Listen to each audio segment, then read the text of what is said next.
একজন মানুষ সে যে ওষুধের দোকানে যাচ্ছে, সে কি করে বুঝবে যে কোনটা জাল ওষুধ বা কোনটা সঠিক ওষুধ? রিসেন্টলি কলকাতায় একটি রেড চালিয়ে তারা প্রায় ৬,৬০,০০,০০০ টাকার মতন জাল ওষুধ উদ্ধার করেছে এবং যার মধ্যে বেশিরভাগটাই ডায়াবেটিস কিংবা ক্যান্সারের ওষুধ। ওষুধের ব্যাচ নাম্বার একটা বিরাট ফ্যাক্টর।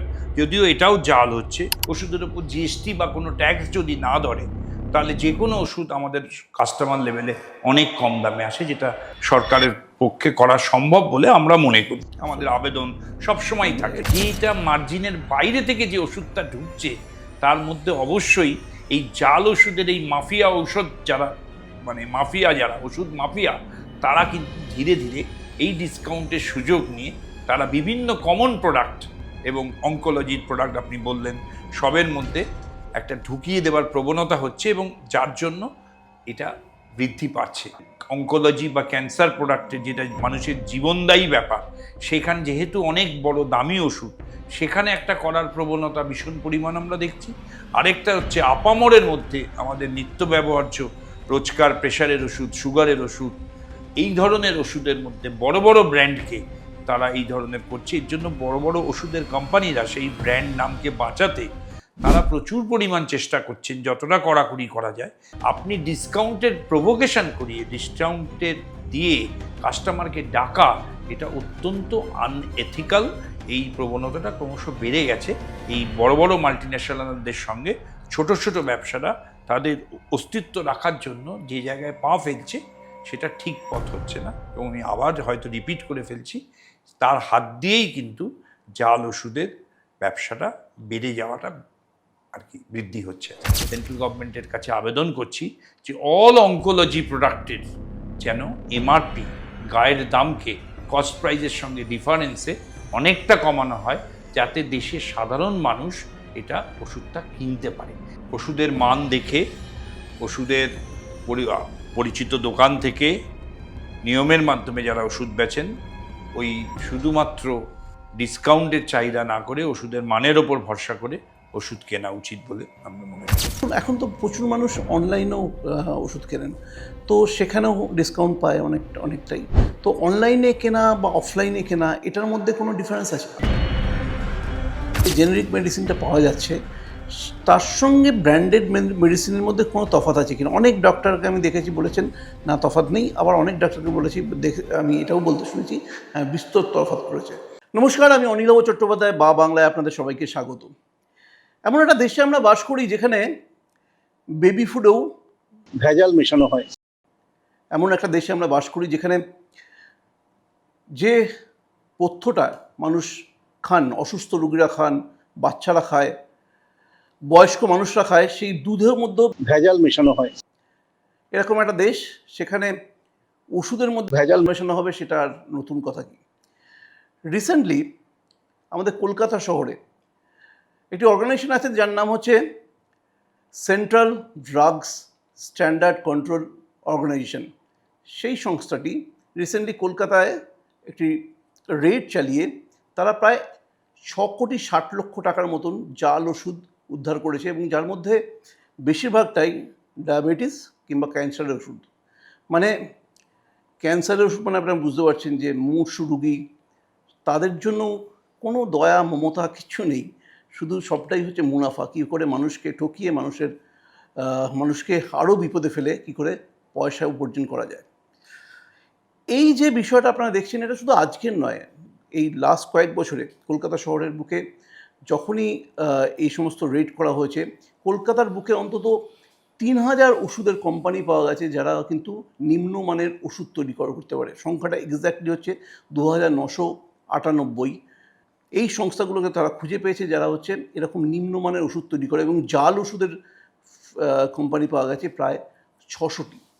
বুঝতে পারছেন যে কতটা ভয়ঙ্কর এবং কতটা ভয়াবহ একটা চিত্র আমাদের সামনে। আমরা এটা নিয়েই বেঁচে রয়েছি, এই জাল ওষুধ, অসাধু ব্যবসায়ীরা তারা মানুষের জীবন নিয়ে ছিনিমিনি খেলছেন।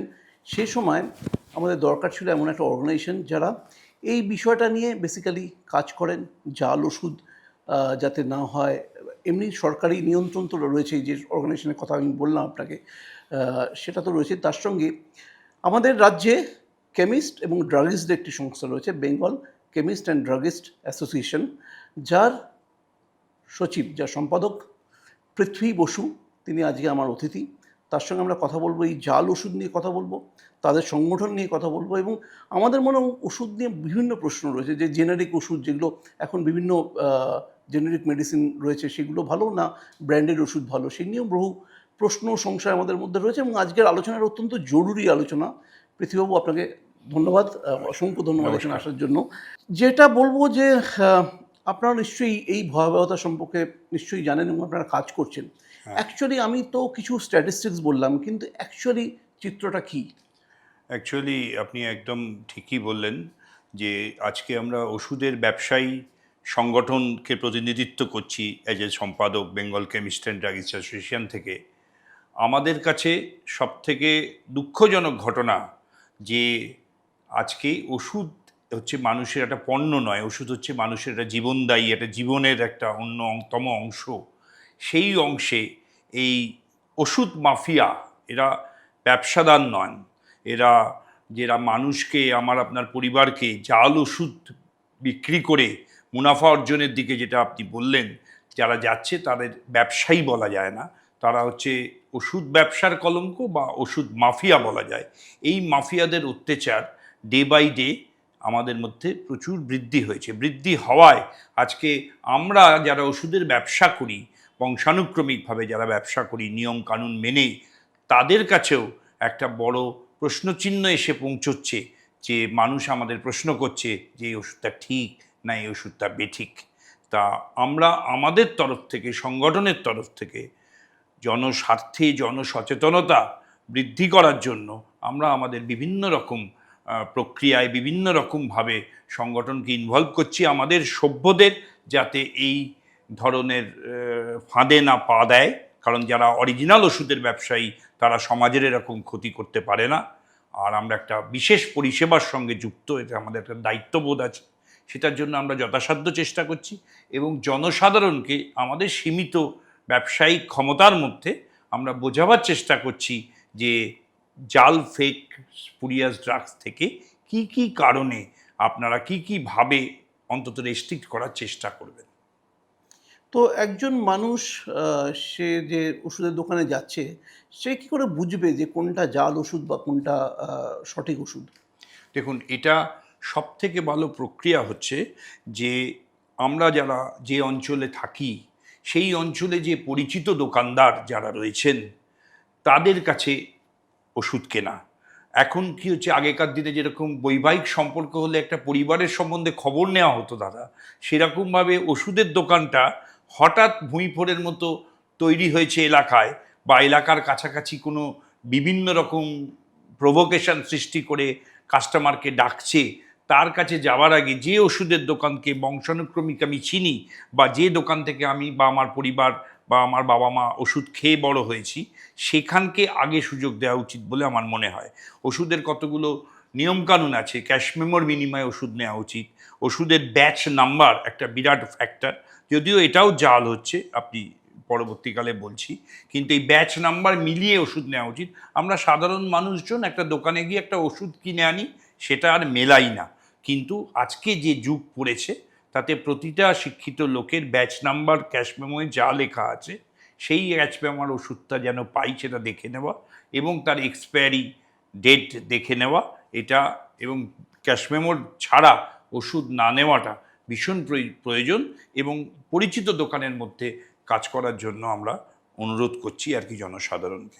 যারা ধরুন ওষুধের দোকানের মালিক, তারা অ্যাকচুয়ালি কী করে বুঝবে যে কোনটা জাল ওষুধ বা কোনটা সঠিক ওষুধ? ঠিক প্রশ্ন দাদা। এটা ওষুধের যারা দোকানদার, প্রকৃত যারা ব্যবসাদার, তাদের কাজ হচ্ছে প্রপার লাইনে ওষুধটা আনা, অর্থাৎ ডিস্ট্রিবিউটার যে প্রতিটি কোম্পানি, আমাদের একটা 3টে ধারায়, বাংলা কেন সমস্ত স্টেটেই আমাদের ওষুধের ব্যবসা চলে।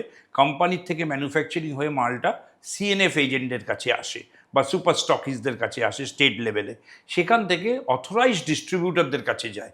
সেই অথরাইজড ডিস্ট্রিবিউটারদের কাছ থেকে যদি দোকানদাররা ওষুধটা কেনে, সেই ওষুধে তারা নির্দ্বিধায় তাদের কাউন্টারে পরিষেবা দিতে পারে, কারণ অথরাইজড ওষুধের মধ্যে কোনো জাল হওয়া ওষুধের সম্ভাবনা নেই। এবং সেটা পুরো কাজটাই হয় ক্যাশ মেমোর বিনিময়ে ওষুধ কিনতে হয়, কোনো সাদা কাগজে ওষুধের ডিলিং হয় না। কিন্তু যখন আমরা আমাদেরও ওষুধের ব্যবসাদাররা কোনো রকম সামাজিক পরিস্থিতির একটা কম্পিটিশন মার্কেট, একটা ডিসকাউন্টের একটা জায়গা ভীষণভাবে তৈরি হয়েছে ওষুধ লাইনে, এবং এই যে ডিসকাউন্টের জায়গাটা আমরাও চাই যে সাধারণ মানুষ সস্তায় ওষুধ পাক, সেটা সরকারের বিভিন্ন পলিসির গলদ আছে বলে আমরা মনে করি। ওষুধের ব্যবসা করতে করতে যে গলদগুলো কাটালে দেশের আপামর মানুষ অনেক সস্তায় ওষুধ পেতে পারবে। প্রথম কথা, ওষুধের উপর জিএসটি বা কোনো ট্যাক্স যদি না ধরে, তাহলে যে কোনো ওষুধ আমাদের কাস্টমার লেভেলে অনেক কম দামে আসে, যেটা সরকারের পক্ষে করা সম্ভব বলে আমরা মনে করি। আমাদের আবেদন সবসময় থাকে, এটা তো জীবনদায়ী একটা ওষুধ, এটা কোনো পণ্য নয়। পণ্য নয়। তা সেই ওষুধের ক্ষেত্রে আমাদের NPPA, national price fixing authority, মানে আমার বক্তব্য হচ্ছে, মানে একটা মোবাইল ফোন আর একটা ওষুধ এক জিনিস নয়, মানে সরকারকেও বুঝতে হবে, সরকারকেও বোঝা উচিত। এবং এই এনপিপি এর দাম নির্ধারিত থাকে, মানে এটা এমন একটা ট্রেড, একটা রিটেলার কত মার্জিন পাবে এবং একটা হোলসেলার কত মার্জিন পাবে, পাইকারি এবং খুচরো ব্যবসার সমস্তটাই সরকার নির্ধারিত কন্ট্রোল আইটেমের মধ্যে রেট আছে। মানুষ ইচ্ছে মতো তার উপর ব্ল্যাকও করতে পারে না, ইচ্ছে মতো কমেও বেচা উচিত না। কিন্তু এখন কম্পিটিশনটা এমন জায়গায় পৌঁছে গেছে, আফটার দ্য কোভিডের সময় মানুষের যে ওষুধ প্রচুর প্রয়োজন হয়েছে, এবং সেই সময় আমাদের সংগঠন যেভাবে ওষুধের যোগান রেখেছে সাধারণ মানুষের পাশে, আমাদের অনেক সভ্য কোভিডে মানে প্রাণ দিতে হয়েছে আর কি, অকালে এই ওষুধের পরিষেবাটা রাখতে।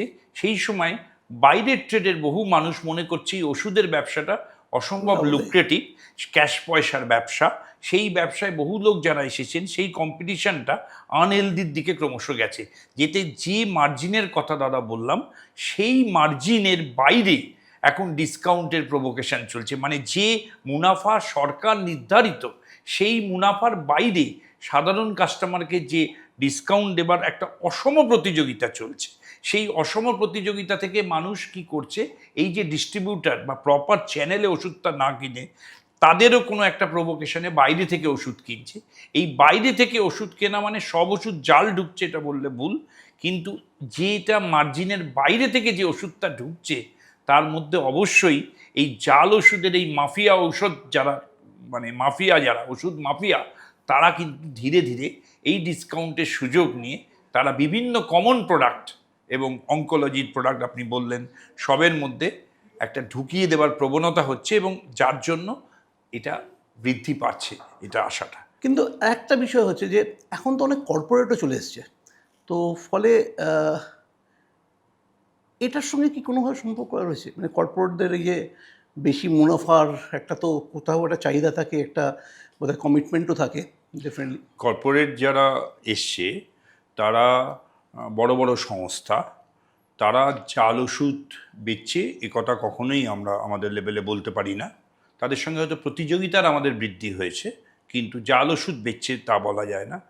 ওদের কিছু সুযোগ সুবিধা আছে। আমি কারো ব্যক্তির নাম করছি না বা কোনো প্রতিষ্ঠানের নাম করছি না, যাদের সারা ভারতবর্ষব্যাপী নেটওয়ার্ক আছে।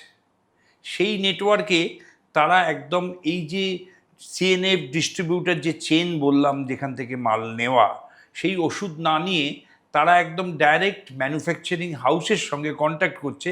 তাদের হয়তো সারা ভারতবর্ষে 500টা রিটেল আউটলেট আছে, বড় সংস্থা, তাদের হসপিটাল আছে, বড় প্রতিষ্ঠান, এক ডাকে চেনে এরকম রয়েছে।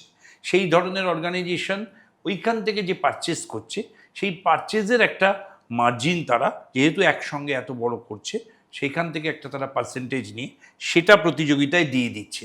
সেটা দেওয়ার ফলে কি হচ্ছে, যারা ছোট ছোট ব্যবসায়ী বা যারা তারা কম্পিটিশনটার সঙ্গে লড়তে যাচ্ছে, অথচ তাদের হাতে সেই উইপন বা সেই রকম ক্ষমতা নেই, মানে পুঁজি বলুন আর বা ইনফ্রাস্ট্রাকচার সারা ভারতব্যাপী তাদের হাতে নেই। তাদের একটা কি দুটো দোকান, হয়তো তারা পাড়ায় একটা ব্যবসা করে সীমিত একটা মুনাফার মধ্যে। তারা কম্পিটিশনটা করতে গিয়ে তখন কোথায় বেশি লাভ করা যায় বলে লাভের দিকে পাটা ফেলছে, এবং কম্পিটিশন করে এনপিপি এর যে নির্ধারিত মার্জিন তার বাইরে পা ফেলছে।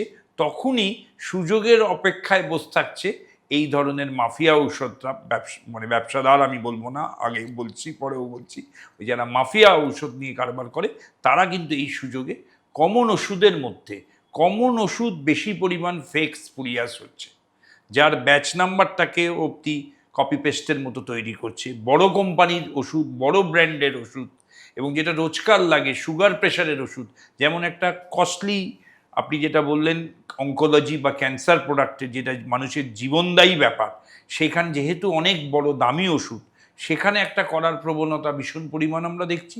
আরেকটা হচ্ছে আপামরের মধ্যে আমাদের নিত্য ব্যবহার্য রোজকার প্রেশারের ওষুধ, সুগারের ওষুধ, এই ধরনের ওষুধের মধ্যে বড় বড় ব্র্যান্ডকে তারা এই ধরনের করছে। এর জন্য বড় বড় ওষুধের কোম্পানিরা সেই ব্র্যান্ড নামকে বাঁচাতে তারা প্রচুর পরিমাণ চেষ্টা করছেন যতটা কড়াকড়ি করা যায়। কিন্তু এই যে যারা এই ঔষধ মাফিয়া, তারা কিন্তু বিভিন্ন প্রযুক্তির ব্যবহারে আমাদের ওষুধের যারা প্রথিতযশা ম্যানুফ্যাকচারার তাদেরকেও বোকা বানিয়ে দিচ্ছে কিছু কিছু সময়। রিসেন্টলি একটা সিদ্ধান্ত হয়েছে যে বেশ কিছু ওষুধের ক্ষেত্রে বোধহয় 300টা ওষুধের ক্ষেত্রে যে বারকোড করা হয়েছে, মানে সেখানে তো এটা কি সব ওষুধের ক্ষেত্রে করা যায় না, বা এটা থেকে কি লাভ হতে পারে? এটা গভর্নমেন্ট পলিসির একটা অংশ, শুরু হয়েছে অনেক বেটার, কিন্তু অনেক লেটে শুরু হয়েছে। এটা সমস্ত ওষুধের ক্ষেত্রেই করা উচিত, এটা ড্রাগ পলিসিতে আসা উচিত, যাতে অন্তত ওই কোডের মাধ্যমে একটা স্ক্যান করে সাধারণ মানুষ অন্তত বুঝতে পারে তার মধ্যে এক্স্যাক্ট মানে ব্যাচ নাম্বার এবং এক্সপায়ারি এবং এভরিথিং দেওয়া আছে, যেটা এখনও অবধি স্ক্যান জাল হওয়ার সম্ভাবনাটা এখনও অবধি আমরা দেখিনি। ভবিষ্যতে কী হবে বলতে পারি না, কিন্তু আপনি দাদা ঠিকই বলেছেন, 300টা মাত্র আইটেম আছে। এই 300টা আইটেম আর 30,000-এর ওপর কি 3 লক্ষের ওপর আইটেম আমাদের ট্রেডে রয়েছে। সেই জন্য দোকানদার টু কাস্টমার, এই 300টা নিয়ে কাস্টমার এসে বলছে কোথায় কেন কোড নেই, বারকোড নেই, কিন্তু তাদের কাছে এই খবর নেই যেটা আপনি বললেন যে 300টা মাত্র জায়গায় এটা কভার হয়েছে। এটা ভারত সরকারের উচিত যে সমস্ত ওষুধেই এই ধরনের কোড কম্পালসারি করা। রাইট। আরেকটা কথা আমার জিজ্ঞেস করতে ইচ্ছে করছে এখানে, যে এই যে বলা হচ্ছে না যে যে কর্পোরেট যে কোম্পানিগুলো এসছে ওষুধের ব্যবসায়, সেক্ষেত্রে ধরুন যে ডিসকাউন্টটা ওরা দিচ্ছে, যখন এই যে একটা লোকাল দোকান, পাড়ার দোকান যেটা এতদিন ধরে চালিয়ে এসছে, তারা যখন ওই কম্পিটিশনটায় পেরে উঠছে না, তখন তো ওখানে ওই জায়গাটা থেকেই অনেক মানসিকতা চেঞ্জ হয়ে যেতে পারে মানুষের। একদম ঠিক দাদা, এটা হচ্ছে। এবং মানুষ তো দেখুন আজকে আর্থসামাজিক পরিস্থিতিতে মধ্যবিত্ত মানুষের ঘরে এখন আমাদের থার্ড ওয়ার্ল্ড কান্ট্রিতে ওষুধের ব্যবহার দিনের দিন বাড়ছে, বই কমছে না প্রতি পরিবারই। সেখানে সে স্বাভাবিকভাবেই যেখান থেকে ওষুধটা মাসিক ওষুধটা কমে পাবে তার দিকে সে ছুটে যাচ্ছে। সেটা তার মানে জনগণের কোনো অন্যায় নেই, এটা সরকারের দৃষ্টি আকর্ষণ করা উচিত, সরকারের এটা দেখা উচিত। তার কারণ হচ্ছে কিছু কিছু স্টেটে ভারতবর্ষে এই যে ডিসকাউন্টের যে আমাদের যে রিটেল এন্ডে যে বোর্ড লাগানো থাকে, এই যে জুতো কেনা, শাড়ি কেনা, যে কোনো জিনিসে ডিসকাউন্টের যে জায়গাটায় মানুষকে ডাকা, ফার্মাসিস্ট রুলসে, ফার্মেসি অ্যাক্টে আছে যে আপনি কোনো দোকানে অ্যাটাচ থাকতে পারবেন না যদি আপনি ডিসকাউন্ট বোর্ড দিয়ে কাস্টমারকে প্রভোকেট করেন, এটা আইনে আছে।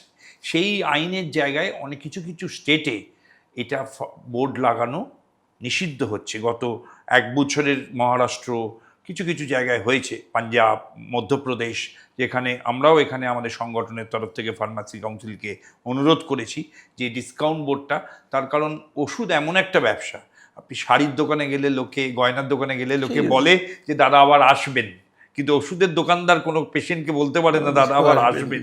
সেইখানে আপনি ডিসকাউন্টের প্রভোকেশন করিয়ে, ডিসকাউন্টের দিয়ে কাস্টমারকে ডাকা, এটা অত্যন্ত আনএথিক্যাল। এই প্রবণতাটা ক্রমশ বেড়ে গেছে এই বড় বড় মাল্টিন্যাশনালদের সঙ্গে। ছোট ছোট ব্যবসারা তাদের অস্তিত্ব রাখার জন্য যে জায়গায় পা ফেলছে সেটা ঠিক পথ হচ্ছে না, এবং আমি আবার হয়তো রিপিট করে ফেলছি, তার হাত দিয়েই কিন্তু জাল ওষুধের ব্যবসাটা বেড়ে যাওয়াটা আর কি বৃদ্ধি হচ্ছে আর কি।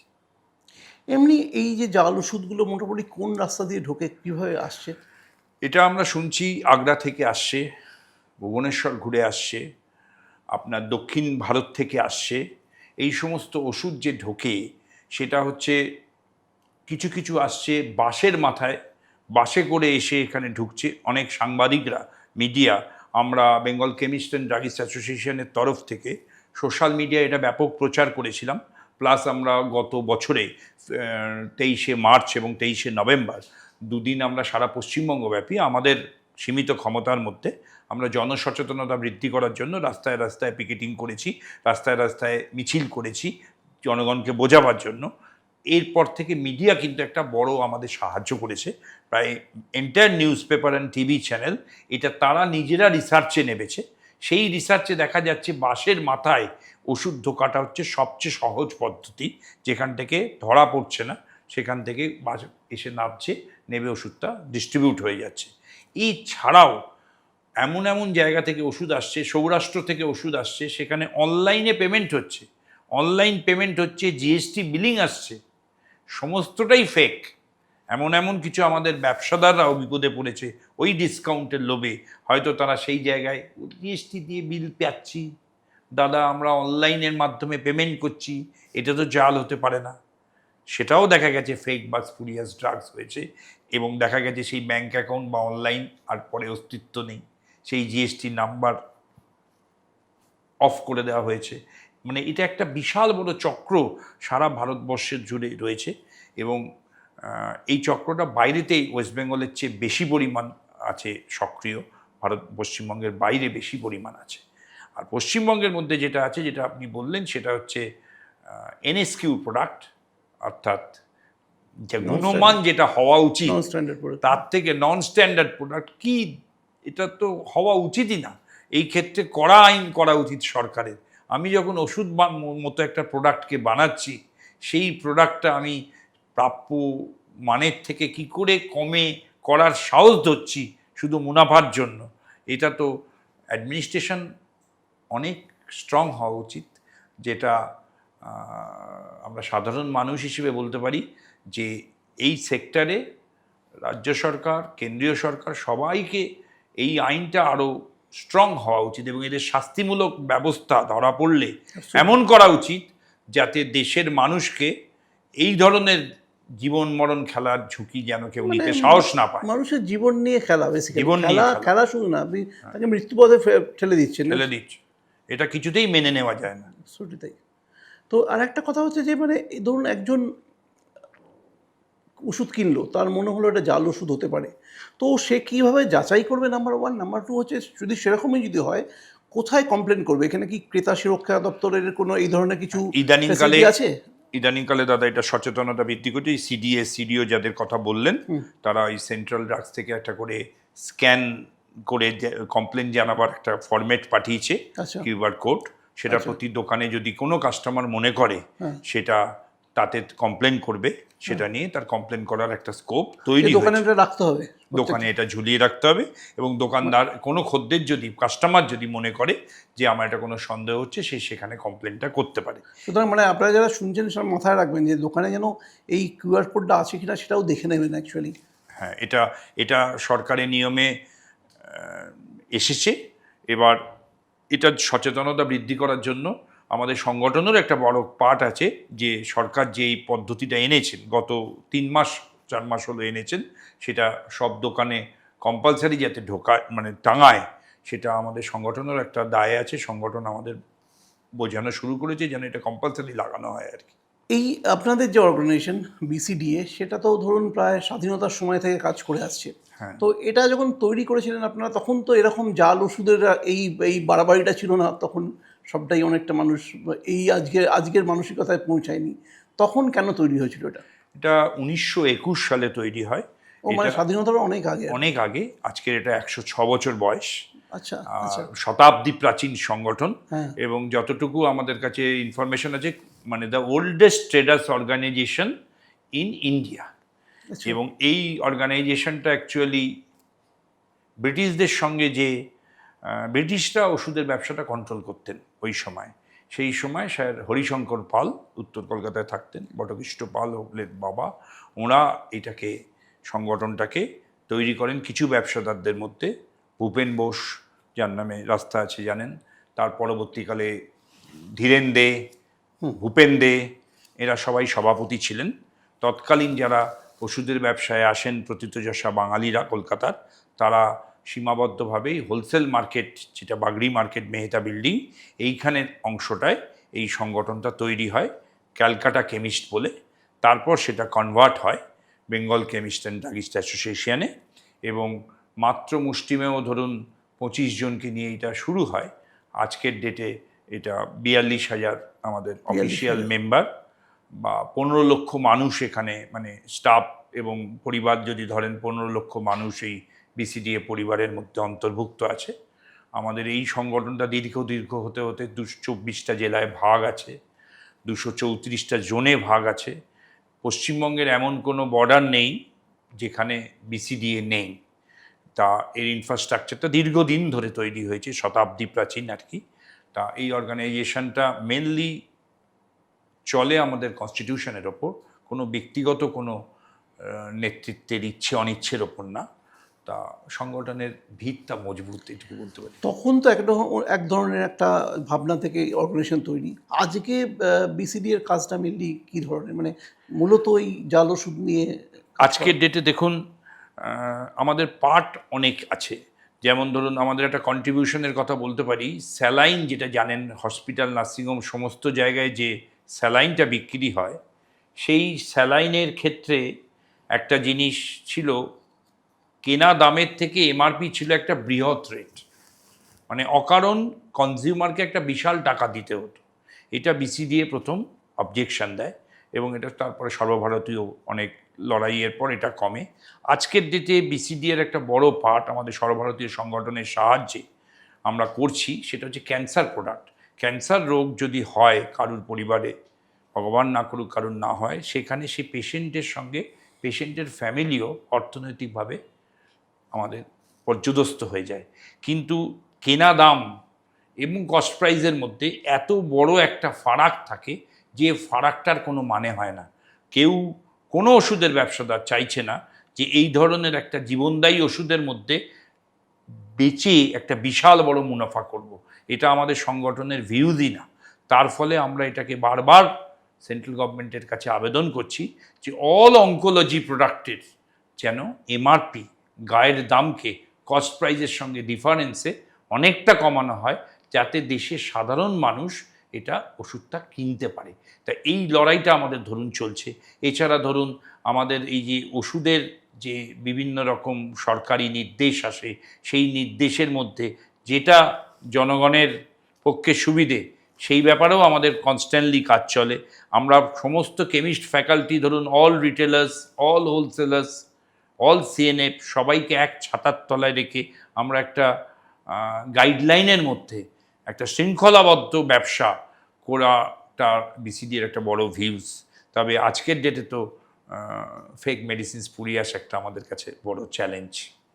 তো এটা রেগুলার আপনাদের এটা নিয়ে মনিটরিং? রেগুলার আমাদের এটা মনিটরিং হয়, আমাদের সোশ্যাল মিডিয়ায় রেগুলার অ্যাড হয়, রেগুলার আমরা বিভিন্ন কালচারাল অনুষ্ঠান নিয়ে, আমরা এই সামনে উষা উত্থুপে ম্যাডামের অনুষ্ঠান আছে 22 তারিখে, আমাদের নজরুল মঞ্চে অনুষ্ঠান আছে অজয় চক্রবর্তী সাহেবের, সেখানে পণ্ডিত অজয় চক্রবর্তীর অনুষ্ঠানে সর্ব জায়গায় আমরা জনসাধারণের কাছে এই ফেক স্পুরিয়াসটা তুলে আনতে চাইছি। এবং আমরা চাইছি স্পোর্টসের মাঠেও যদি বিসিডিএ কোনো রকম অ্যাডের মাধ্যমে জানায়, নিউজ পেপারের মাধ্যমে জানায়, আমরা 3-4 বার প্রেস কনফারেন্স করেছি, তাতে প্রেস মিডিয়া সেগুলো হাইলাইট করেছে, আমাদের অনেক কোঅপারেট করেছে। কারণ আমরা ব্যবসায়ী সংগঠন, আমাদের সীমিত ক্ষমতা, তার মধ্যে আমরা মানুষকে খুব বেশি সচেতন করার চেষ্টা চালিয়ে যাচ্ছি দাদা। তো এমনি আপনি কি বলছেন, বা এখনই বা কি বলবেন মানুষকে, যে মূলত যে এই যে জনস্বাস্থ্যের যে একটা সচেতনতা বৃদ্ধির জন্য আপনারা কি বলছেন, বা আজকেও বলতে পারেন আপনি আপনার যারা দেখছেন এটাকে ডেফিনেটলি, যে কি অ্যাকচুয়ালি কি মাথায় রাখা উচিত? বেসিক্যালি কয়েকটা জিনিস মাথায় রাখা। ওষুধের মান দেখে, ওষুধের পরিচিত দোকান থেকে নিয়মের মাধ্যমে যারা ওষুধ বেচেন, ওই শুধুমাত্র ডিসকাউন্টের চাহিদা না করে ওষুধের মানের ওপর ভরসা করে ওষুধ কেনা উচিত বলে আমরা মনে করি। আচ্ছা, আর একটা কথা হচ্ছে যে ধরুন এখন তো প্রচুর মানুষ অনলাইনেও ওষুধ কেনেন, তো সেখানেও ডিসকাউন্ট পায় অনেকটাই। তো অনলাইনে কেনা বা অফলাইনে কেনা, এটার মধ্যে কোনো ডিফারেন্স আছে? আমি একটু বলি। আমরা আজকের যুগে আমরা পরিবারে সবাই অনলাইনে বিভিন্ন জিনিসপত্র কিনি, তার অ্যাডভান্টেজ সুবিধে পাই। সেই অনলাইনের যে সুবিধে, সেটা ওষুধের ক্ষেত্রে আইনি পদক্ষেপ ঠিকঠাক হচ্ছে না দাদা। কারণ ওষুধ হচ্ছে পণ্য নয়, তার ফলে ওষুধ যেভাবে প্রিজার্ভেশন করতে হয়, ওষুধ যেখানে বিক্রি হয় সেখানে ফার্মাসিস্টকে থাকতে হয় ড্রাগস রুলস অনুযায়ী। অনলাইনে আমরা দেখতে পাচ্ছি না সেখানে ফার্মাসিস্ট আছে কিনা, অনলাইনে আমরা দেখতে পাচ্ছি না ইনসুলিন বা ইনজেক্টেবল যেগুলো যেভাবে প্রিজার্ভেশন করা সেটা ঠিকভাবে করছে কিনা, আমরা দেখতে পাচ্ছি না সেই ওষুধটা যখন আমাদের পরিবারের কাছে এসে পৌঁছচ্ছে তার আসার পদ্ধতিতে তার কোয়ালিটি কন্ট্রোল ঠিক থাকছে কিনা, কারণ যেভাবে আনা উচিত সেভাবে সেটা করছে কিনা। কারণ যে কোনো ওষুধের রিটেল শপ বা হোলসেল শপ ড্রাগস রুলস অনুযায়ী মেনটেন করে সেগুলো প্রিজার্ভেশন করে, সেই রুলস প্রিজার্ভেশন হচ্ছে কিনা আমাদের পর্দার বাইরে আমরা জানতে পারছি না, এটা একটা কারণ। এবং কিছু কিছু আইনি জায়গা আছে দেশের মানুষের, ধরুন যুব সমাজ, তারা নার্কোটিক্স ড্রাগস কোনো দোকানে গেলে চট করে পাবে না প্রেসক্রিপশানে, যদি ডাক্তারবাবুর কারেন্ট প্রেসক্রিপশান না থাকে, ড্রাগস রুলস সে আটকায়। কিন্তু তারা এআই এর মাধ্যমে প্রেসক্রিপশন তৈরি করে জেনারেট করে দিচ্ছে অনলাইনে, এবং নার্কোটিক্স ড্রাগস পেয়ে গিয়ে তারা মাদক সেবনের মতো তারা নার্কোটিক্স ড্রাগস সেবন করছে। এটা অনলাইনের একটা কুফল হচ্ছে। অনলাইনের প্রত্যেকটা বড় প্ল্যাটফর্ম, যারা যারা এক ডাকে চেনে বিখ্যাত কোনো প্রতিষ্ঠান, তারা সবাই দেখবেন দাদা অফলাইনে রিটেল শপ করছে প্রত্যেকে। তার কারণ হচ্ছে টোটাল সেন্ট্রাল গভর্নমেন্টের ড্রাগস রুলসে অনলাইনের কিছু রুলস ভায়োলেশন আছে। রিসেন্টলি, আমার নাম করা উচিত কিনা জানি না, ব্লিঙ্কিটের মতো অর্গানাইজেশনকে সেন্ট্রাল গভর্নমেন্ট পারমিশন দিচ্ছে ওষুধ পরিষেবার। এই ওষুধ পরিষেবা আর ময়দা বা পাউডার বা পেস্ট পরিষেবা এক নয়। সেই ব্লিঙ্কিটের ওয়্যার হাউসে প্রপার মেনটেন হচ্ছে কিনা, আমরা ওষুধের ব্যবসাদাররা কিন্তু অনলাইনের এগেনস্টে নই, আমরা নিজেরা বিভিন্ন রকম ভাবনা চিন্তা করছি যে অনলাইন প্ল্যাটফর্মটাকে কিভাবে ইউজ করে আমার মেম্বারদের ডেভেলপ করা যায় এবং পরিষেবা দেওয়া যায়। তো তার মানে এই নয় যে অনলাইন যারা করছেন তাদের আইনটা কিভাবে ঠিকঠাক হচ্ছে কিনা আমাদের ভেরি মাচ ডাউট আছে যে অনলাইনের ওষুধ। আর অনলাইনের আরেকটা ব্যাপার হচ্ছে সবাই প্রথিতযশা অনলাইন নয়, অনেক ভুঁইফোড় অনলাইন তৈরি হয়েছে। অনেক মানুষজন আছে, আমরা ব্যক্তিগতভাবে জানি, তার ছেলেমেয়েরা বিদেশে থাকে, তারা এখানে বয়স্ক ভদ্রলোক ভদ্রমহিলা সবাই অনামী ভুঁইফোড়রা তাদের কাছে পৌঁছে যাচ্ছে। এই অনামী অনলাইন ওষুধ থেকে 90% ফেক স্পুরিয়াস ড্রাগ ঢুকছে, যেটা এই বয়স্ক লোকেদের পক্ষে জানা সম্ভব না। তারা শুধু এই ফেসিলিটিসটুকু পাচ্ছেন যে আমার বাড়িতে আমি ওষুধটা বাড়িতে বসে বসে পাচ্ছি, কিন্তু সেই ওষুধের কোয়ালিটি সম্বন্ধে আমাদের সংগঠনের প্রচুর ইনভেস্টিগেশন আছে, যেটায় প্রচুর অন্যায়। যেটা আমরা সরকারের দৃষ্টি আকর্ষণ করার আমাদের লিমিটেড ক্ষমতায়, আমরা বারবার বলছি, আমরা অল ইন্ডিয়া সংগঠনের মাধ্যমে সমস্ত এমপিদের কাছে আমরা পার্লামেন্টের এই কথা তোলার চেষ্টা করছি। আমাদের একটা দাবি, গত 20 তারিখে আমরা দৃষ্টি আকর্ষণ করার জন্য সরকারের আমরা একটা প্রতীকী সিম্বলিক বন্ধ মতো করেছিলাম, যাতে সেন্ট্রাল মিনিস্টারের সঙ্গে কথা বলে আমরা এইগুলো বলতে পারি। কারণ অনলাইনের আমরা এগেনস্টে নই। আপনি দেখুন, যে কোনো পণ্য ব্যবসায়ী যাদের দোকান আছে, রিটেল শপ আছে, শাড়ি গয়নাপত্র যে কোনো জিনিসে অনলাইনের যত মার্কেট তৈরি হয়েছে, কম্পিটিশান বেড়েছে, কিন্তু কোনো অফলাইন ব্যবসা উঠে যায়নি। আমরা ওষুধের ব্যবসাদাররা এরম ভীত নই যে মানুষের কাছে ভুল সংকেত না যায় যে আমরা অনলাইন এসে গেলে আমরা ভাবছি আমাদের ব্যবসা থাকবে না। আমরা চিন্তিত যে বেআইনি পদ্ধতিতে যে অনলাইন সার্ভিস হচ্ছে তাতে দেশের মানুষের কাছে ঠিকঠাক ওষুধ ঠিকঠাকভাবে পৌঁছচ্ছে। একটা মেজর সমস্যার জায়গা হচ্ছে বোধহয় অনলাইনের ক্ষেত্রে, মানে যে ওষুধের যে বিলটা সেটাও তো পাবে না বোধহয়। ঠিকঠাক হচ্ছে না তো। এবং এটা মানে খুবই চিন্তার কথা। এবং এই ড্রাগস রুলস ভায়োলেশনের জন্য বড় বড় প্রতিষ্ঠান অফলাইন রিটেল শপ করছে। আচ্ছা, এই অর্গানাইজেশনগুলো আসছে অফলাইনে। আচ্ছা, টাটা 1mg অফলাইন করেছে, অ্যাপেলো অফলাইন করছে। এরা সবাই বড় বড় প্রতিষ্ঠান, রিনাউন্ড প্রতিষ্ঠান, এরা অনলাইন থেকে অফলাইনের দিকে চলে যাচ্ছে। কারণ অনলাইনে অনেক সমস্যা আছে, অন্তত পার্টিকুলার ওষুধে। যদি ড্রাগস রুলসের কোনো পরিবর্তন সেন্ট্রাল গভর্নমেন্ট আনে আলাদা কথা, প্রচুর পয়েন্টে রুলস ভায়োলেশন। বললাম ফার্মাসির সমস্যা, এআই দিয়ে প্রেসক্রিপশন করে সেটা সার্ভ করে দেওয়া, প্রেসক্রিপশনের জেনুইনিটি, ওষুধ যেভাবে রাখছে, প্রিজার্ভেশন করছে, ওষুধ যেভাবে পৌঁছচ্ছে সেসবের মধ্যে গলদ। একটা ওয়্যার হাউসের মধ্যে ওষুধ কীভাবে রাখছে না রাখছে খুব ডাউট আছে। এর সঙ্গে এরা তো সীমিত, ভুঁইফোড়ের মতো অনলাইন সার্ভিস হোল্ডার প্রোভাইডার তৈরি হয়ে গেছে। সেই সার্ভিস হোল্ডারদের মধ্যে স্পুরিয়াস ফেক মেডিসিনে ঢোকার একটা খুব সহজ পদ্ধতি হয়ে গেছে মাফিয়া ওষুধ ব্যবসাদারদের দ্বারা। আর একটা জিনিস বলুন যে আপনি আপনি একটু আগে বললেন যে ফার্মাসিস্ট থাকে না যখন অনলাইনের ক্ষেত্রে, বোঝা যাচ্ছে না যে ফার্মাসিস্ট সেটাকে দেখছে কিনা। কিন্তু এরকম অনেক দোকানও রয়েছে, ওষুধের দোকান রয়েছে যেখানে কিন্তু ফার্মাসিস্ট দিয়ে কিন্তু কাজ চালানো হচ্ছে না। অনেক এরকম রয়েছে, হয়তো পাড়ার ছেলে এসে কাজ করছে। অ্যাকচুয়ালি ড্রাগস রুলস অনুযায়ী পাড়ার ছেলে বা কোয়ালিফাইড পার্সন সেখানে কাজ করতে পারে, যে experienced in the medicine trade, but pharmacist রাখা বাধ্যতামূলক এবং ফার্মাসিস্ট রাখা নিয়মের মধ্যেই পড়ে। আপনি যেটা বলছেন সেটা হয়তো বাস্তব, কিছু কিছু জায়গায় হয়তো কিন্তু সেই দোকানে ফার্মাসিস্ট নেই তা নয়। ফার্মাসিস্ট তার ড্রাগস রুলস অনুযায়ী ফার্মাসিস্ট আছে, হয়তো ইন দ্যাট টাইম হয়তো ফার্মাসিস্টটা কাউন্টারে উপস্থিত নেই, কিন্তু থাকা উচিত। ফার্মাসিস্টের উপস্থিতিতেই দোকান খোলা উচিত। তার মানে ফার্মাসিস্টেরও তো প্রয়োজন রয়েছে অনেক।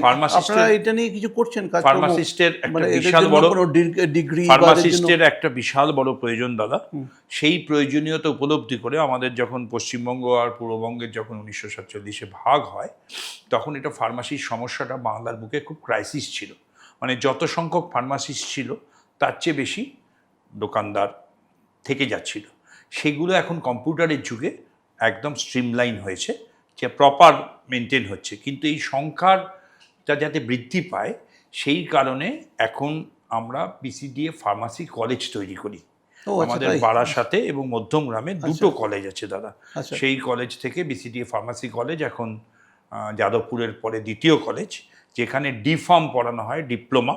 সেই ডিপ্লোমা যেখানে তৈরি হচ্ছে, সেই 2 বছরের কোর্স থেকে ডিপ্লোমা আমাদের অনেকটা এই সমস্যা থেকে অনেকটা কমিয়েছে। যে অপ্রতুলতা অফ ফার্মাসিস্ট সেটা একটা কমেছে। এছাড়া ধরুন ওখানে বিফার্ম পড়ে বেরোচ্ছে ছেলেরা, সেই বিফার্মের ছেলেরা ওষুধের কোম্পানিতেও যেমন চাকরি পাচ্ছে, তেমনি ধরুন বড় বড় চেন স্টোর বা বড় বড় কর্পোরেট যারা রিটেল করছে তারা বিফার্ম ছেলেদের এন্ট্রি দিচ্ছে অ্যাজ এ ফার্মাসিস্ট। তাছাড়া ওখানে আমাদের রিসেন্টলি এমফার্ম কোর্সও চালু হয়েছে। ডিফার্ম, এমফার্ম, বিফার্ম সবটাই চলে দুটো জায়গা নিয়ে দিয়ে। এর ফলে একটা চাকরির সোসাইটিতে একটা চাকরি বা পরবর্তী প্রজন্মের এখানে আসার একটা বড় সৃষ্টি হয়েছে। আমাদের যারা পূর্বসূরি বিসিডিএর তারা ভাবনা চিন্তা করে করেছিলেন, এখন কলেজটি অনেক বড় বৃদ্ধি পেয়েছে। রিসেন্টলি আমরা প্যারামেডিক্যাল কোর্স, নার্সিং কোর্স আমরা এগুলোও করছি, যাতে ভবিষ্যৎ প্রজন্মের মানুষ সবাই যে ওষুধের দোকান বা হোলসেলে না বসুক, আমার পরিবারের পরবর্তী প্রজন্ম যদি কেউ আসে এই লাইনে, তাদের বিভিন্ন লাইনে তারা হাতে কলমে জিনিসটা করতে পারবে এবং দেশের একটা সোসাইটির একটা কাজ হবে, পরবর্তী প্রজন্মে একটা কর্ম ব্যবস্থা হবে। এরকম একটা চেষ্টায় আমাদের কলেজটা চলছে। জয়েন্ট এন্ট্রান্স দিয়ে যা পশ্চিমবঙ্গ সরকারের যা নির্দেশ সেই অনুযায়ী হয়। আমাদের একটা প্ল্যানে আছে, এইটা যেহেতু বৃদ্ধি পাচ্ছে আমরা একটা হেলথ ইউনিভার্সিটি করার, হয়তো বড় কথা বলে ফেললাম, আমরা স্বপ্ন দেখি হয়তো আমাদের টেনিওরে না হোক, ভবিষ্যতে যারা নেতৃত্বে আসবে তারা হয়তো একদিন হেলথ ইউনিভার্সিটি করে বিসিডি একটা শিক্ষাক্ষেত্রে সমাজে একটা বড় পার্ট নেবে আমরা আশা করি আর কি। আচ্ছা, এতে আমাদের ফার্মাসির সমস্যাটা অনেকটা কমেছে এবং আমার মনে হয় আগামী 2-3 বছরের মধ্যে আরও বেশি এটা কমে যাবে আর কি। একটা জিনিস বলুন যে তাছাড়া আমি মানে তাছাড়া ফার্মাসি কলেজ এখন বাংলায় প্রচুর তৈরি হয়েছে, যেটা আগে ছিল না। আচ্ছা, মানে বিসিডিএ কলেজের কথা যেটা বললাম, এছাড়া বিভিন্ন জেলায় জেলায় ফার্মাসি কলেজ প্রচুর তৈরি হয়েছে। তার কাছ থেকে উদ্বৃত্ত ফার্মাসিস্ট আসছে। আচ্ছা, তার ফলে ফার্মাসির সমস্যা কোনো দোকানদার যদি বলে থাকে সেটা ঠিক না। ফার্মাসির সমস্যা দূরীকরণের জায়গায় পৌঁছে গেছি প্রায় আমরা। আচ্ছা, একটা জিনিস বলুন যে মানে আপনারা তো বোধহয় শবরী গ্রাম নিয়েও একটা কাজ করেছেন বোধহয়, তো সেটা কি কাজ? আমাদের দাদা লোগোটায় সার্ভিস টু হিউম্যানিটি আছে। এই সার্ভিস টু হিউম্যানিটিতে আমরা আমাদের মতো করে শুধু ব্যবসায়ী সংগঠন, ব্যবসা আর মুনাফা আর সরকার আর ওষুধ এর বাইরেও কিন্তু আমরা প্রচুর কাজ করি। তার মধ্যে আমাদের একটা ইভেন্ট হচ্ছে এই সর্বরী গ্রাম, এটা পুরুলিয়ার একটা গ্রাম। এটা আর কি আমরা পুরো গ্রামটা টেক ওভার করেছি। এখানে এদের এডুকেশান, এদের জামা কাপড়, এদের খাওয়া দাওয়া, ওই গ্রামের ছেলেদের পরবর্তী কর্মসংস্থান সমস্তটাই বিসিডিএ স্পন্সর করে বা বিসিডিএ এটাকে মেনটেন করে যে একটা গ্রাম অন্তত, আমাদের ক্ষমতা নেই যে একের অধিক গ্রামে আমরা পৌঁছতে পারবো, কিন্তু এই একটা গ্রামকে আমরা মডেল গ্রাম করে ধীরে ধীরে এই গ্রামের পুরো অর্থনৈতিক, শিক্ষা, সমস্যা, স্বাস্থ্য, সমস্ত ব্যাপারেই বিসিডিএ সেটা খরচ নিয়ে মডেল হিসেবে করে। এরকম সার্ভিস টু হিউম্যানিটির মধ্যে আমাদের একটা আছে, ধরুন আমাদের পশ্চিমবঙ্গের যদি কোনো সেনাবাহিনীর ছেলে যদি শহীদ হয় দেশের জন্য, তার সারা জীবনের পরিবারের ওষুধের খরচ সেই বিসিডিএ সেটা বেয়ার করে। এটা একটা করি আমরা। আমাদের গঙ্গাসাগরে প্রত্যেক বছর আমরা ক্যাম্প করি, 2.5 লক্ষ মানুষ থেকে 3 লক্ষ মানুষকে আমরা ফ্রি মেডিসিন দিই। যেখানে ওখানে গঙ্গাসাগর মেলায় আমাদের ক্যাম্প খোলে, বিরাটভাবে খোলে, সরকার ওখানে স্বীকৃতি দেয়।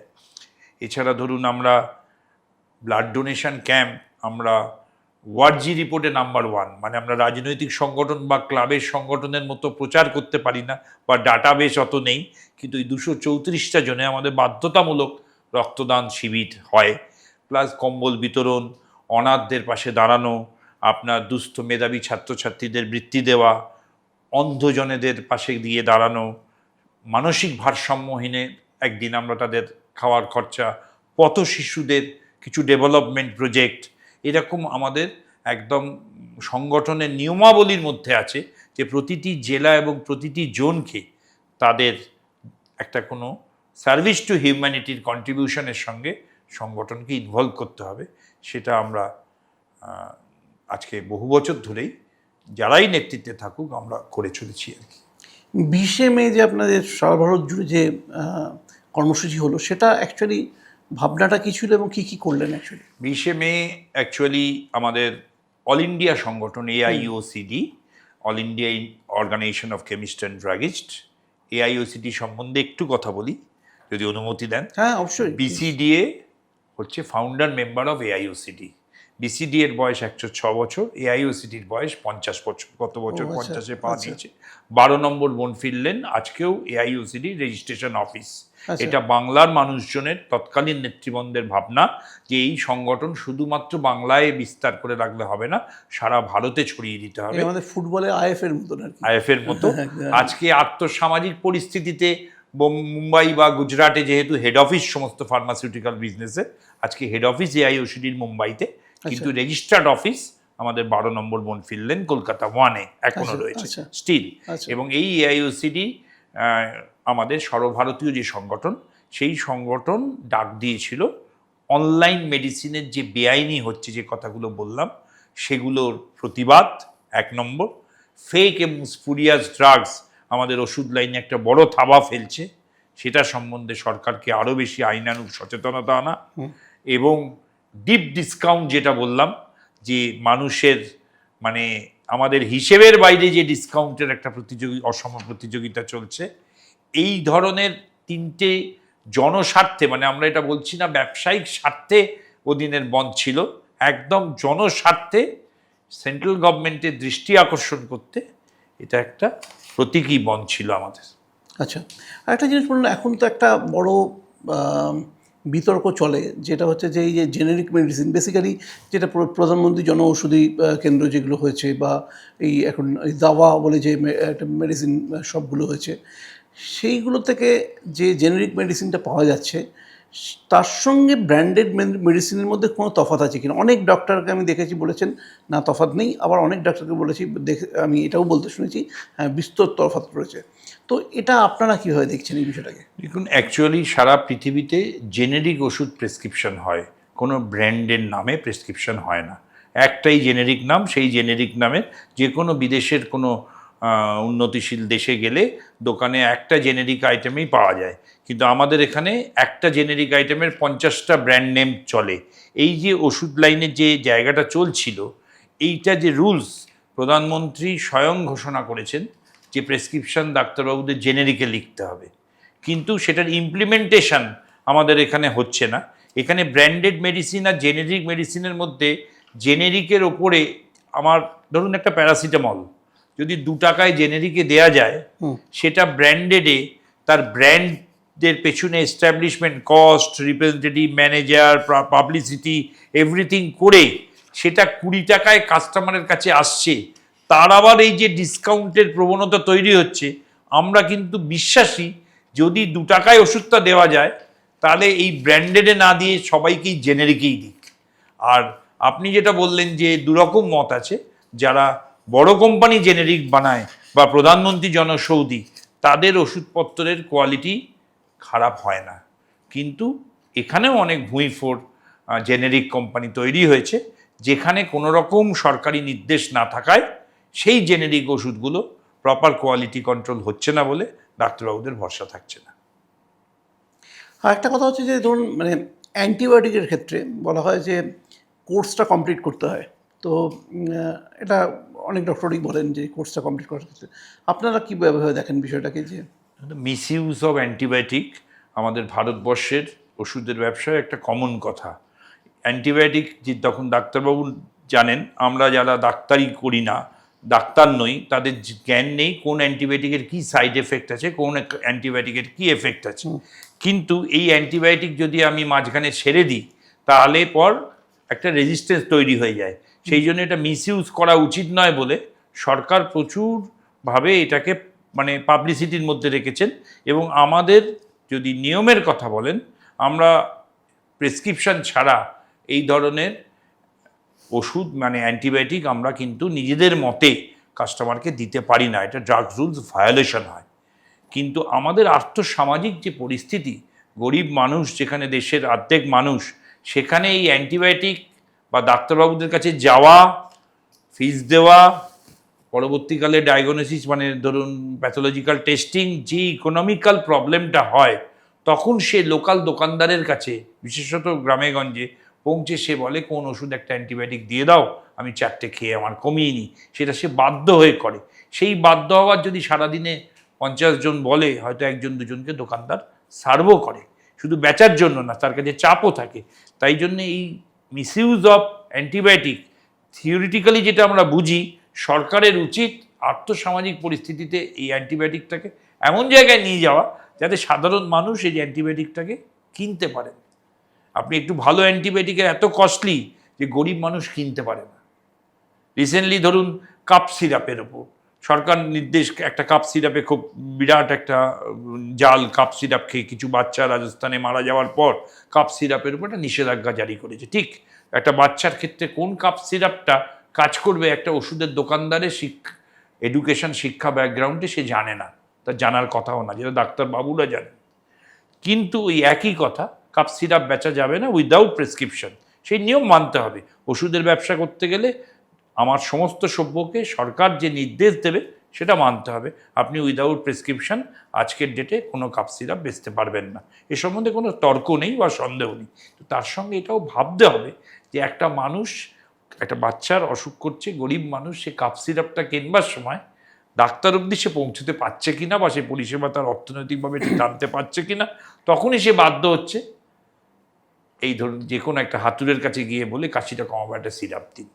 তাই ইকোনমিক্যালি ডেভেলপমেন্ট না হলে এই ড্রাগস রুলসের যে থিওরিগুলো আছে সেটা 100% ইমপ্লিমেন্টের আমরা পক্ষে, কিন্তু ইমপ্লিমেন্ট করা শক্ত বলে মনে হয়।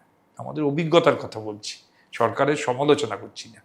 কিন্তু মানে ধরুন অনেক সময় তো এই দোকানে গিয়ে আপনি বুঝতে পারছি যে আপনি বলছেন যে অনেক সময় বাধ্য হয় পরিচিত মানুষ, এমন একটা অসহায় মানুষ এসে বলছে যে এটা কিছু দেওয়া উচিত না, উচিত মানে ড্রাগস রুলস অনুযায়ী দেওয়া উচিত না। আপনি যতক্ষণ না প্রেসক্রিপশন বা ডাক্তারের ইনস্ট্রাকশন পাচ্ছেন ততক্ষণ আপনার ওষুধ দেওয়া আইনত ঠিক না। কিন্তু সেখানেও তো ধরুন এই যে আপনি যেটা বললেন এআই দিয়ে কেউ একটা বানিয়ে নিয়ে এলো প্রেসক্রিপশন, সেক্ষেত্রে এআই দিয়ে প্রেসক্রিপশন বানিয়ে যদি আসে, এই ধরনের প্রযুক্তির ব্যবহার যেটা হয় সেটা বদ উদ্দেশ্যেই তৈরি করবে। সেই বদ উদ্দেশ্যে সচরাচর আমাদের রিটেল শপে এসে চাওয়ার চান্স কম। ধরুন মানে যেটা নিষিদ্ধ ওষুধ বা যে ওষুধটা আপনি পাচ্ছেন না, নার্কোটিক্স, সেই ধরনের ওষুধের জন্য এআই এর প্রযুক্তিটা যারা ব্যবহার করছে তারা বদ উদ্দেশ্য করছে। এআই দিয়ে প্রেসক্রিপশন করে অ্যান্টিবায়োটিক কিনবে, সেই জায়গায় এখনো অতটা এফোর্ট দেবে না, এফোর্ট হয়নি বা তার পোষাবে না। তার এআই দিয়ে যদি করতে হয় তাহলে সে ডাক্তার দেখেই প্রেসক্রিপশন এনে করবে। আমি বলছি একদম poor people of our country, যারা ইকোনমিক্যালি পৌঁছতে পারছে না ডাক্তারবাবুদের কাছে, তাদের জন্য সরকারের অনেক ভাবা উচিত বলে আমরা তো ব্যবসা করলেও আমার আপনার পরিবার আছে সবাইকারই, সেখানে এটা আমাদের সবসময় ভাবনার মধ্যে থাকে যে আরও অনেক মানে ভাবা যায় ড্রাগস রুলস চেঞ্জ করে সাধারণ মানুষের কাছে। প্রধানমন্ত্রী জনসৌদি এখন অনেকটা সাধারণ মানুষের কাছে Accessible হয়ে গেছে, বৃদ্ধি পাবে বলে হ্যাঁ। সরকার বলছেন। সেটা হলে দেশের মানুষের উপকার হবে। কিন্তু এইটার তো একটা কম্পিটিশনও চলছে, যে ব্র্যান্ডেড ওষুধের যে কোম্পানিগুলো তারা নিশ্চয়ই এই ব্যাপারটাকে নিয়ে একটা কম্পিটিশনের জায়গাও তো নিয়ে গেছে নিশ্চয়ই। দেখুন, জেনেরিক এই যে প্রধানমন্ত্রী জনঔষধি একটা পার্সেন্টেজ অফ ব্র্যান্ডেড ওষুধ থেকে সেটা কনভার্ট হয়ে যাচ্ছে, কিন্তু সেই কনভার্ট হওয়াটা কিন্তু স্বাস্থ্যকর কম্পিটিশন। আজকে আপনাকে একদম ব্র্যান্ডে সমস্তটাই জেনেরিকে যাচ্ছে না, ডাক্তারবাবুরা ব্র্যান্ডেড লিখছেন, ডাক্তারবাবুরা ব্র্যান্ডেড ছাড়া লিখছেন না, নামি দামি ডাক্তারবাবুরা। সেই ব্র্যান্ডেড ওষুধের একটা মার্কেট চিরকালই ছিল, আছে। সেই ব্র্যান্ডেড ওষুধের মার্কেটটা হয়তো আর বাড়ছে না, যেহেতু প্রধানমন্ত্রী জনসৌদি হওয়ায় সেখানে হচ্ছে, কিন্তু যেটা ব্র্যান্ডেডের জন্য যে মার্কেটটা আছে সেটা এফেক্ট হয়ে যাচ্ছে বলে আমরা কিন্তু মনে করি না। উল্টে আমাদের দাবি হচ্ছে যে যদি একই ওষুধকে জেনেরিকে এই প্রধানমন্ত্রীতে সস্তায় দেওয়া যায়, এক কোম্পানি যদি দিতে পারে, সেই ওষুধটাও প্রধানমন্ত্রী জনসৌদি যিনি দোকান চালান তারও তো একটা মার্জিন থাকে, রোজগার করেন তিনি ব্যবসাটা করে, সেই মার্জিনই দিক না ব্র্যান্ডকে, দিয়ে সবাইকে ওষুধের দামটা কমাক। যদি ওষুধটা 2 টাকায় দেওয়া যায় প্রধানমন্ত্রীর কাউন্টারে একটা কোম্পানি থেকে, XYZ কোম্পানি থেকে, তাহলে সেই কোম্পানি কেন সেই ওষুধটাই ব্র্যান্ডেড করে এত জামা কাপড় পরিয়ে দামটা বাড়াচ্ছেন, যার মধ্যে এত কিছু আন্ডার কাটিং, ডিসকাউন্ট, অমুক তমুক? দরকার তো নেই। গভর্নমেন্ট রুলস আরও করা হওয়া উচিত বলে মনে হয়। এই ধরুন প্রধানমন্ত্রী মানে এই যে জেনারিক ওষুধটা, প্রধানমন্ত্রী জন ওষুধিতে যে ওষুধগুলো পাওয়া যাচ্ছে, সেগুলো কি নর্মাল আপনাদের দোকানেও বিক্রি হতে পারে না? না, রেস্ট্রিকশন আছেন, ওদের আলাদা সফটওয়্যার আছেন, ওদের রেস্ট্রিকশন আছে, ওইগুলো বিক্রি হয় না। কিন্তু কেন হতে পারে না? ধরুন তাহলে জেনেরিক ওষুধ যদি মানুষ মনে করে না, যে generic ধরুন আমি প্রধানমন্ত্রী জন ঔষধি কেন্দ্র তো হাতে গোনা কিছু আছে, পাড়ায় পাড়ায় তো নেই, এখন অবধি হয়নি, তো একটা মানুষ যদি জেনেরিক ওষুধ খোঁজে, যদি পাড়ার দোকানে গিয়ে খুঁজতে চায়, সে কোথায় পাবে তাহলে না, সেটা? পাড়ার দোকানে জেনেরিক ওষুধ রাখার প্রবণতা এখন বেড়েছে, কারণ জেনেরিক ওষুধই কিন্তু ভবিষ্যৎ, ফিউচার, যা সারা পৃথিবী চলছে, ভারতবর্ষ হয়তো একদিন সেদিকে যাবে। জেনেরিক ওষুধ রাখার প্রবণতা বেড়েছে, সেটা প্রধানমন্ত্রী জনসৌদিতে যে জেনেরিক ওষুধগুলো অ্যাভেলেবল থাকে সেটা মার্কেটে পাওয়া যায় না।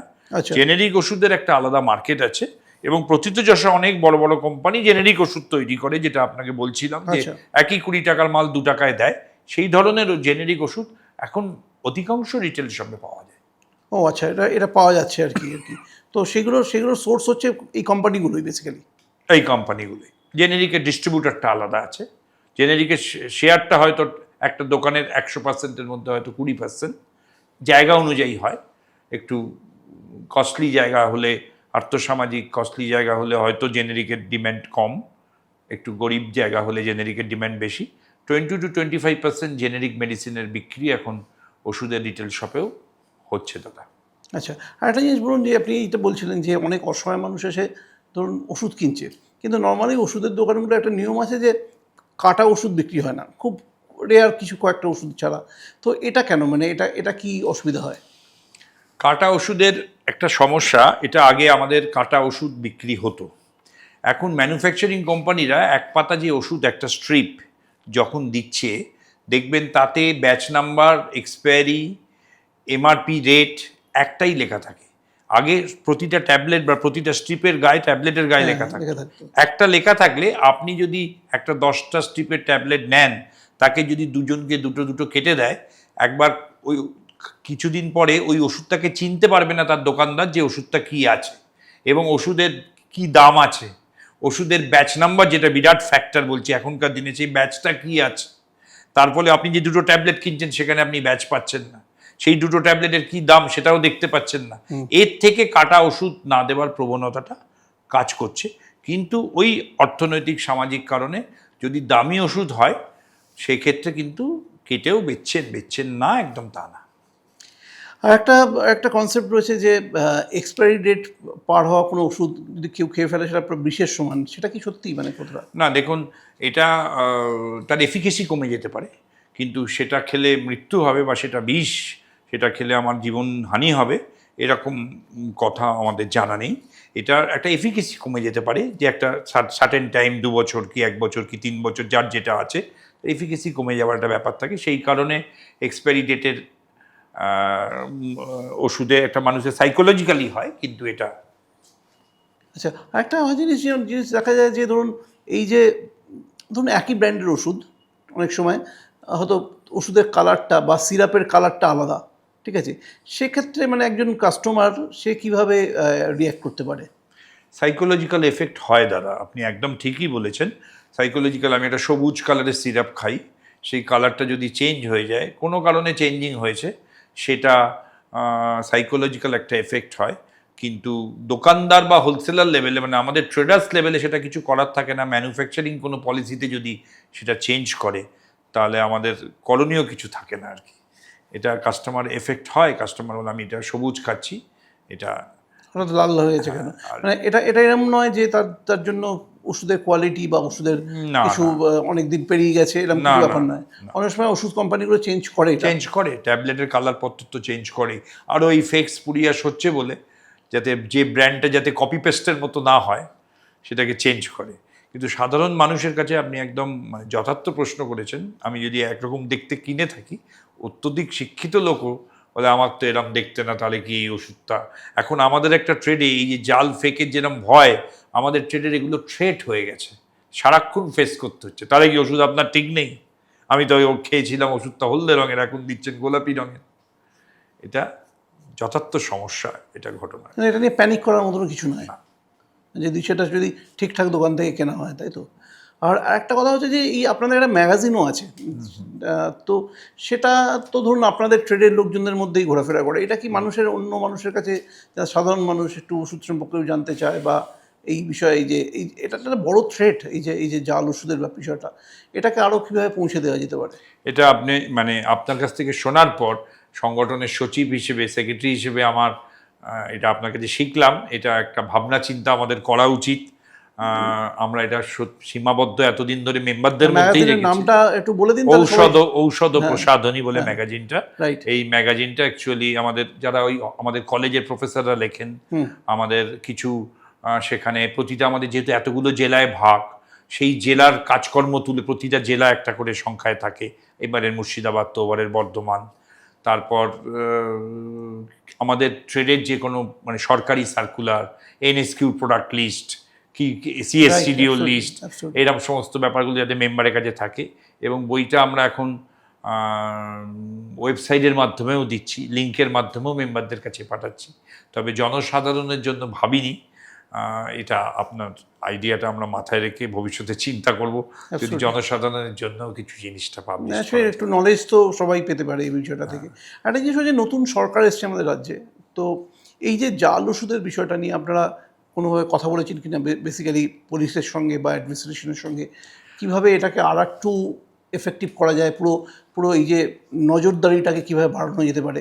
আপনি যেটা বলছিলেন যে বাসে করে ঢুকছে, সেটাকে কীভাবে আটকাতে পারে, বিভিন্ন চেকপোস্টগুলোতে কীভাবে আর একটু নজরদারি বাড়ানো যেতে পারে, কীভাবে হতে পারে? আমরা নতুন সরকার আসার পর আমাদের যে authority, drug control of West Bengal, তাদের সঙ্গে আমরা মিটিং করেছি ডিরেক্টর লেভেলে। আমরা আমাদের সব পয়েন্টগুলো আবার নতুন করে বলেছি, যেহেতু নতুন গভর্নমেন্ট, নিউ পলিসি, সবসময় সাধারণ মানুষ নতুন গভর্নমেন্টের নতুন আশা নিয়ে থাকি। আর আমরা ইন্ডিভিজুয়ালি কিছু মিনিস্টারদের সঙ্গে মিট করেছি, করে আমাদের যে এই বিভিন্ন পয়েন্ট যেগুলো আপনি বলছেন, এই পয়েন্টগুলো লিখে আমরা রেডি রেখেছি। তবে হেলথ মিনিস্টার এবং চিফ মিনিস্টারেরও আমরা অ্যাপয়েন্টমেন্ট চেয়েছি অফিসিয়ালি, এখনও অবধি পাইনি। এক্সপেক্ট করছি যে হেলথ মিনিস্টার এবং চিফ মিনিস্টারেরও অ্যাপয়েন্টমেন্ট পাবো, এবং আমরা যতটুকু আমাদের সীমাবদ্ধ ক্ষমতা এবং আমাদের যেটা মনে হয় যে সরকারের সাহায্য পেলে আমরা অনেক বেশি উপকৃত হব, সেগুলো তুলে ধরার চেষ্টা করব দাদা, আমরা চেষ্টায় আছি। আর একটা জিনিস হচ্ছে যে যেটা বলছিলেন আপনি, রাজ্যের একটা বড় সমস্যার জায়গা হচ্ছে যে যে এই যে লো কোয়ালিটির ওষুধ তৈরি হয় বিভিন্ন কোম্পানি থেকে, তো এইটার ব্যাপারে আপনারা নিজেদের থেকে কোনো সার্ভেলেন্স করতে পারেন না? না, এটা actually we are not the administrator. প্রশাসনিক ক্ষমতা আমাদের পাওয়ারের মধ্যে নেই, আমাদের প্যারোগেটিভসে নেই। এটা এন্টায়ারলি স্বাস্থ্য দপ্তরের আন্ডারে, যে ডিরেক্টর অফ ড্রাগ কন্ট্রোলের আন্ডারে এটা হয়। এবং এখানে স্যাম্পেলিং চেকিং হয়, সেইখানে ফ্যাক্টরিতে গিয়েও চেকিং হয়।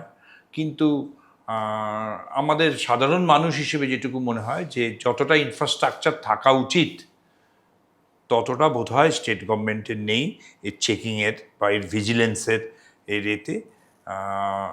এটাতেও উন্নতি করার কথা। আমরা নতুন সরকার তো মাত্র 3 মাস হলো এসছেন, আমরা আমাদের যে লিখে রেখেছি পয়েন্ট তার মধ্যে এটা একটা ঠিকই বললেন জাস্টিফাইড পয়েন্ট আমরা লিখেছি যে সরকার যদি ভিজিলেন্স, সরকার যদি স্যাম্পল চেকিং, সরকার যদি এগুলোর আরও বেশি ভাবুন যে লাস্ট ডেটা অনুযায়ী হচ্ছে 2998টা কোম্পানি যেটা হচ্ছে এরকমভাবে লো কোয়ালিটির স্ট্যান্ডার্ডের ড্রাগ তৈরি করছে 600টার বেশি জাল ওষুধ তৈরি করেছে কোম্পানি। এবং এই সমস্ত ওষুধ যেগুলো হসপিটালে সাপ্লাই হয়েছে প্রতিবারই আমাদের ফেস করতে হয়েছে মিডিয়ার কাছে যে আপনার কোনো মেম্বার ইনভলভ আছে কিনা, আপনার এত বড় সংগঠন, আপনাদের কেউ এইটা সার্ভিস করেছেন কিনা।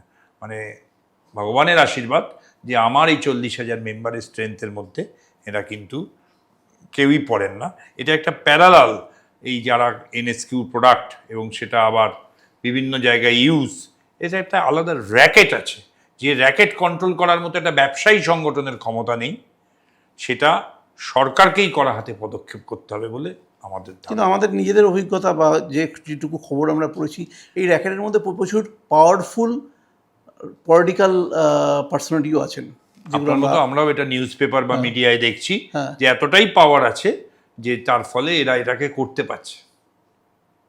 তো সেই ব্যাপারগুলো কিভাবে ডিল করবেন আপনারা অর্গানাইজেশন? আমাদের তো সীমিত ক্ষমতা, আমরা অর্গানাইজেশন লেভেলে সরকারের দৃষ্টি আকর্ষণ করার দ্বারা আমরা বিরাটভাবে চেষ্টা করব। আমরা নোট ডাউন করে রেখেছি এবং আপনি খুব জাস্টিফাইড পয়েন্ট তুলেছেন। এটা আমার শুধু ব্যবসাদার হিসেবে না, আমার দেশের মানুষের স্বার্থর সঙ্গে জড়িত, মানে স্বাস্থ্যের এই ধরনের ব্যাপারটা। এবং এটা আমরা বিশ্বাস করি যদি সরকার করা হয় তাহলে এটা নিশ্চয়ই বন্ধ করা যাবে। সরকারের দৃষ্টি আকর্ষণ করার আমাদের সীমিত ক্ষমতায় আমরা যতটা সম্ভব সরকারকে বলার সুযোগ পেলে বলবো আর কি। ঠিক আছে, থ্যাংক ইউ সো মাচ। এখানে আসার জন্য অনেক বিষয় নিয়ে আলোচনা হলো এবং থ্যাংক ইউ সো মাচ।